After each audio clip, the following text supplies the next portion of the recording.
By the end of this TED Talk, you will be left with a strong sense of the importance of music not only in African American culture, but also in international cultures. Music was always able to unite everyone together during the Harlem Renaissance and continues to do so today. It also transformed many people's perspective of other races and brought them together to settle out racial crises and become one big happy family. There are numerous ways of being exposed to music that can help augment social skills and make a new or refined main point one which has yet to be determined. Music is, of course, a form of art, and its practice requires a high level of interaction with others. We all know that infants and toddlers love to bang on everything that they can get their hands on and make as much noise as possible, but are they really just having fun? Or are they training themselves in early types of percussion? With the knowledge of young children's extreme fascination with rhythms and loud noises, scientists have started to look into what would happen if these early fascinations were augmented with official training in the performing arts, at an extremely basic level, of course.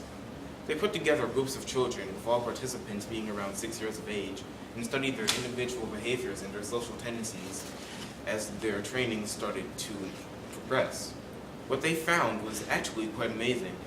The children that had received the entry-level training displayed better social skills and even more of a will to interact with others than the children that hadn't. You're probably thinking that this has absolutely nothing to do with whether someone is black or white or whatever race they are, right?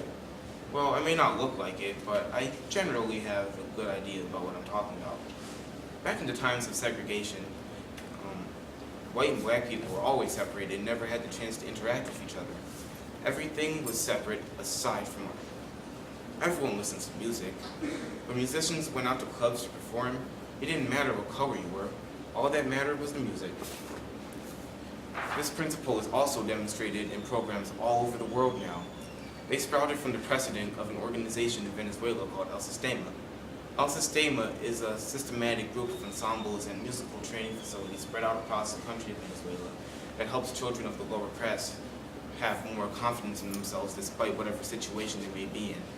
They also promote the social growth that is such a crucial part of music and life.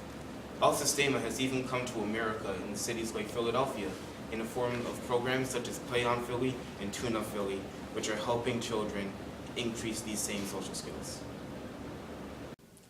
During the Harlem Renaissance, the effect of music helped unite the community as a whole. Billie Holiday performed at various nightclubs for blacks and whites and toured the world to spread her bittersweet quality voice.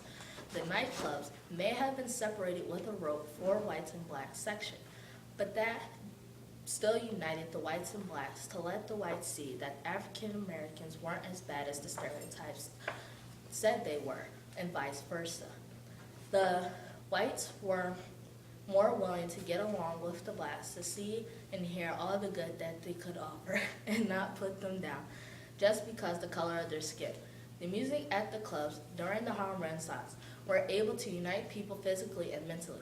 Physically, the two races were in the same room having a wonderful time and not minding anyone but the people that they came to party with.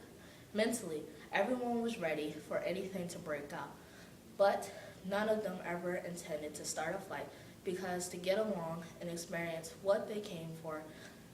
And the jazz music that Billie Holiday would perform was able to bring everyone together to have a good time and for once, not be racist and not fight against each other.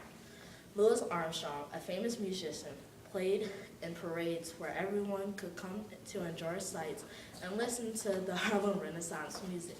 He also performed on international tours and in films. If people could not come out to the clubs to hear and see his music play, he could enjoy the music at home on their television or radio. This was still uniting the communities because they were able to notice how everyone was the same or wanting to get their voices heard and just wanting everyone to enjoy their music. At the parades, there was also lines of segregation for them to see the different musician performers, but at the other races in the crowds, they were looking to see if someone was going to start a fight, but everyone was there just to enjoy themselves and have fun with their family and friends. None of the African Americans were willing to sing in nightclubs or go on tours before the Harlem Renaissance, making it harder for their music to be able to bring everyone together in their segregated community to and whole. Music reflects the times upon which we live in. The music we hear today shows how we as a people enjoy today. It shows that we mindlessly enjoy parties, that we condone the use of drugs and acts of violence, that we purposely fall in love, whether we succeed or fail, or sometimes show the struggles of life for someone who cares to look for it. But what was the music of the past tell us? What would it like to experience the past through the eyes of a musician who lived long before us, and to see the lives of people back then? Take for example the Chicago blues, a music that flooded the streets of urban Chicago starting from the Great Migration to post-World War II.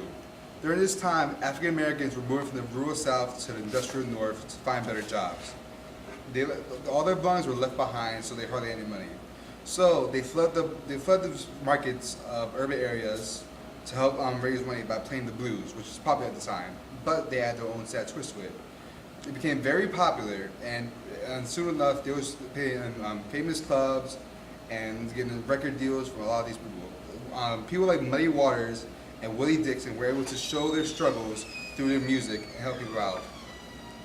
Or let's take example musician James Brown, nicknamed the Godfather of Soul, who was an immensely influential African American musician who was founding father of funk music. And his song "Say It Loud and Black and Proud" was the civil rights movement anthem from the late 60s to the early 70s. Music is a way for people to express themselves. That's exactly what musicians do through their melodies and lyrics. Black people were fed up with being played second all the time, but they had no voice for that exact reason. No one would listen to them, so their concerns would never have a chance to be expressed. This is where music will come to play. Just like the anthem, but not as direct, artists would sneak their concerns for themselves and their people into their songs. This way, they could let their frustrations be known without white people being able to say anything about it. It's all innocent if it isn't directed towards anyone, right? White people and black people were able to hear these cries for help, and both races were able to understand the pain that the entire oppressed black race was feeling every day. People not always understand the things that they only see on the surface level. Music goes deeper than that. The type of music was able to reach the hearts of those that listen to it and let them understand life from the perspective of black people. Music is everywhere. It has a great impact everywhere on everyone, even if it's something as small as uniting people together for a concert, indirectly having an impact on toddlers into becoming great musicians, or letting out some anger into some rocking lyrics. It's a type of energy that everyone can be impacted by, no matter what race, and it powers us just like every other art form does. It can be used in so many ways, and if we are able to harness it correctly, maybe we can use it to help solve other problems. Hope you have enjoyed this TED Talk. Thank you for listening and watching.